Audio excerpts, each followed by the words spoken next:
What's up everyone? Welcome back again to my YouTube channel. So ngayon pag-usapan natin kung paano yung gagawin mo kapag ikaw ay nalugi o kaya naman na bankrupt ang iyong negosyo. Ngayon bago tayo simula sa ating vlog, sa ating topic ngayon, kung bago ka lang po sa aking YouTube channel, please pakiclick naman po yung subscribe button para po updated po kayo sa ating mga bagong vlog. At the same time, makatulong na rin po kayo para ma-reach po natin yung 100k subscriber. Okay, kapag na-reach po natin yung 100k subscriber, sobrang pasalamat po para sa inyo. Pero ngayon, nag-advance na ako, nagpasalamat po sa inyo. Kapag na-reach po natin yung 100k subscriber, magpapag-giveaway po tayo. Okay? So, let's go! Tara na sa ating topic. Ano nga ba yung gagawin mo kapag ikaw ay pumalpak, nalugi, na bankrupt? Yung corporation mo or company mo. Ito kwento. Nung taon 2021 to 2023, I think. 2020 to 2023. Okay. Nalugi yung business ko. Okay. Mahirap para sa akin na mawalan ng trabaho yung mga empleyado ko. Yung mga investor ko, hindi ko maibalik yung mga naipangako sa kanila. Talagang bagsak ako that time. Okay. So, ano yung ginawa ko nung nalugi ako? Okay? Nung ginawa ko nung ako ay nalugi, nag-start ulit ako ng bagong negosyo. Start ulit. Yung iba, nag-run pa rin yung iba kong branches. Tapos nag-bazaar ako, 2 years ako nag-bazaar. After that, parang walang nangyayari. Parang paulit-ulit pa rin yung nangyayari. Tapos hanggang dumating yung time, January. Okay, kasi nagbasar ako ng madaming munisipyo eh. Wala pa rin, lugi pa rin ako. Tapos sa January, nagtry akong pumunta sa ibang bansa, mag-abroad. Okay? Madami nagsasabi mag-abroad ka, ganito ganyan, kasi parang doon yung future mo. Dami nagsasabi na mag-abroad ako. So sabi ko, sige, I will try. Okay, mag-abroad ako na yung parang mabilisan. Na pwede naman na hindi mo mabilisan eh, pero because of the pressure, dahil sa pressure na rin, talagang andun yung eagerness. Okay? Tapos hindi mo na ma-enjoy yung buhay. Parang hindi ka na makatulog ng maayos, hindi mo mapatawad yung sarili mo, wala kang sariling buhay, paano ka magkakaroon ng rest? Kasi parang habol ka ng habol sa pera. Dahil sa pressure, hinahabol mo yung pera para bayaran yung mga utang mo dati na bankrupt.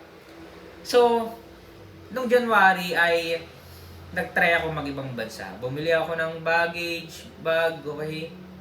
Nagbayad ako ng worth 15k, okay? Which is, I don't know. Bakit hindi ako, parang nahirapan ako. January is nire-ready ko na yung sarili ko. Nagpaalam na ako sa family ko.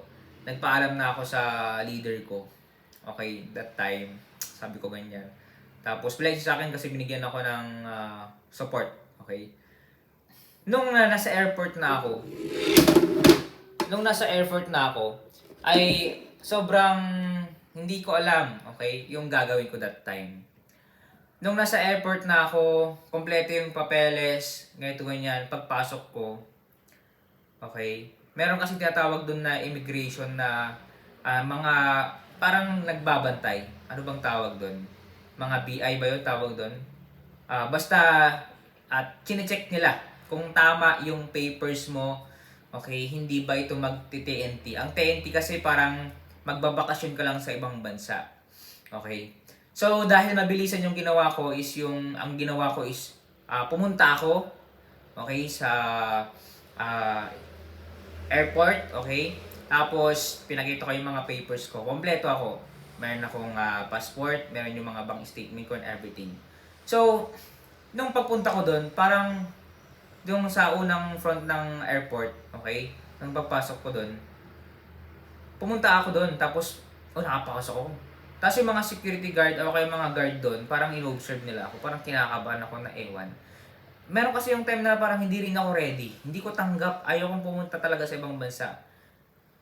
Blinded. Hindi ko alam anong mangyayari sa akin do. Wala akong direction.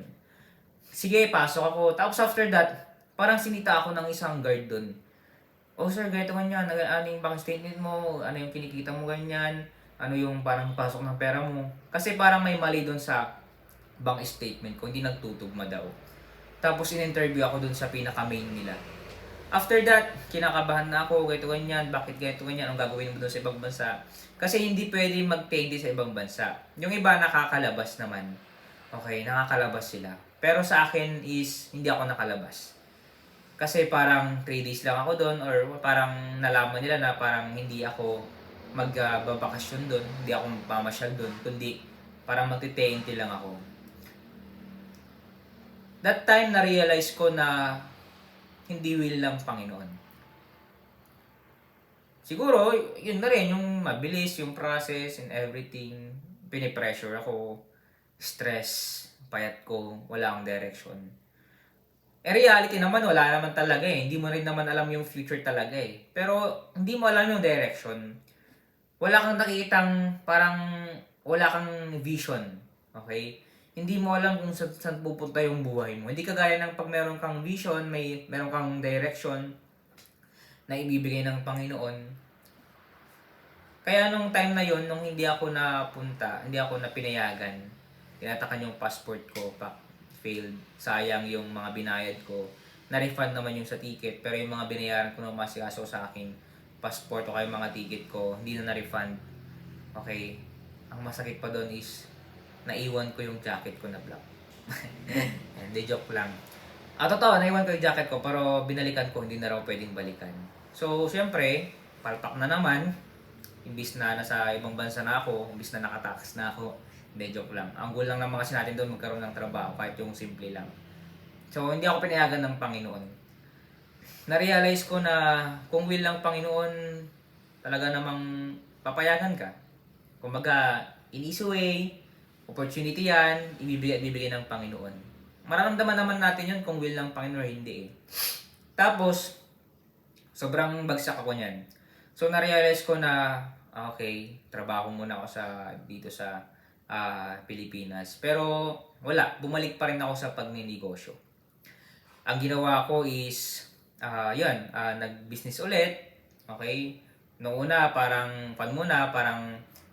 tinutulungan natin yung mga may restaurant and everything. Pero, parang na rin akong nagbi-business ulit. Okay? Bumalik pa rin ako sa pagbi-business. Bagamat, ang dami pa rin nagpo-push sa akin na hindi, mag-abroad ka na lang, mga kamag-anak mo. Actually, kahit nga yung mga investor ko dati, yung talagang $500,000 yung in-invest sa akin, tapos parang ang last option na lang is pumunta sa ibang bansa. Okay, yun yung parang exit plan ko. Tapos, magtrabaho muna ako doon, bayaran ko muna yung mga utang ko. So, ganun kasi yun. Pati kahit may mga movie rin akong nabasa na ganun. Yung parang after nila bumagsak, okay, nag-abroad muna. Tapos after abroad, tsaka sila magtatayo ng business. Pero, ang stand ko naman doon, kung hindi talaga will ng Panginoon, hindi. Okay? So, sa akin naman, sabi ko, laging pumapasok sa isip ko na meron nag-advise sa akin na kapag bumagsak ka, nalugi ka sa negosyo, tayo ka ulit. Start ka ulit ng bagong negosyo. Ngayon, wala kang puhunan. Kahit walang puhunan, kaya mong magnegosyo. Okay, that time, okay, talagang okay. So, I will face the reality na talagang babalik ka sa pagninegosyo. Anong advantage? Ba't babalik ka ulit sa pagninegosyo? Lugi ka na nga, bankrupt ka na nga, paano ka ulit di, ipasa Diyos mo. May mga utang ka, ipasa Diyos mo, wala kang maibigay eh. Sabihin mo, 1 year recover, 2 years recover, 5 year recover. Sabihin mo yung totoo, kasi parang wala eh.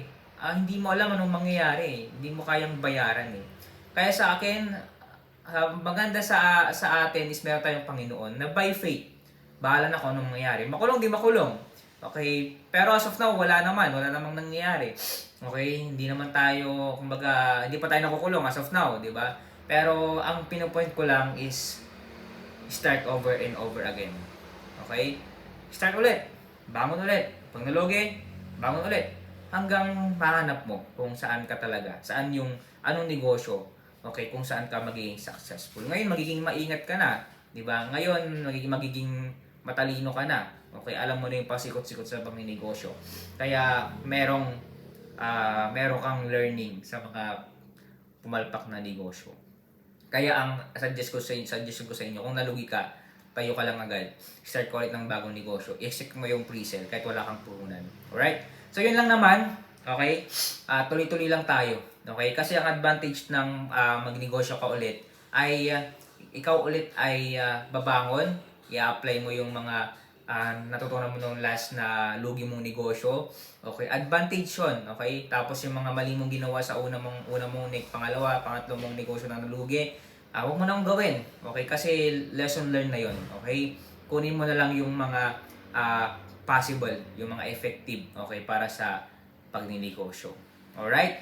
Dahil mas maganda kasi na tuloy-tuloy, consistent. Consistency is the key. Okay? Kasi kapag nag-abroad ka, makakalimutan mo yung mga aral. Bagamat meron kang data, pero iba pa rin na fresh yung utak mo na ito ay malito yung ginawa ko kasi nung una kong negosyo ganito. Ang kailangan gawin natin is try and try until you succeed. Okay? Try and try. Maging persistent, maging consistent lang tayo. Huwag natin kakalimutan ng Diyos sa buhay natin, ha? Kasi ang buhay natin is up and down. Okay? May time na nasa taas ka, may time na nasa baba ka. Oo, nasa tagumpay ka na. Okay? Dito ka na sa taas. Hindi mo na kailangan Panginoon, ganito ganyan. Pero kailangan mo pa rin. Kasi time will come, babagsak ka. Kaya ngayon, mas maingat tayo kasi bumagsak tayo dati. Alright, so bago tayo matapos dito sa vlog na to, meron akong ginawang negosyo reality. Okay, madami akong kapalpakan na nangyari sa buhay ko sa pagninegosyo. Dito ko sinulat lahat ng mga lesson learned sa akin, mga kapalpakan na pwede nyong i-apply na ngayon at hindi nyo i-apply, okay? At the same time sa mga bagong pong magninegosyo, possible na magamit nyo po ito. At yung mga may mga problema, okay, pumalpak, pwede nyo pa rin pong basahin ito. Alright, so kung gusto pong mag-order, okay, medyo mahal nga lang to pero dito nyo pa malaman kung bakit mahal itong libro na to. Nasa comment section yung Facebook page link po natin. Nakapin po doon.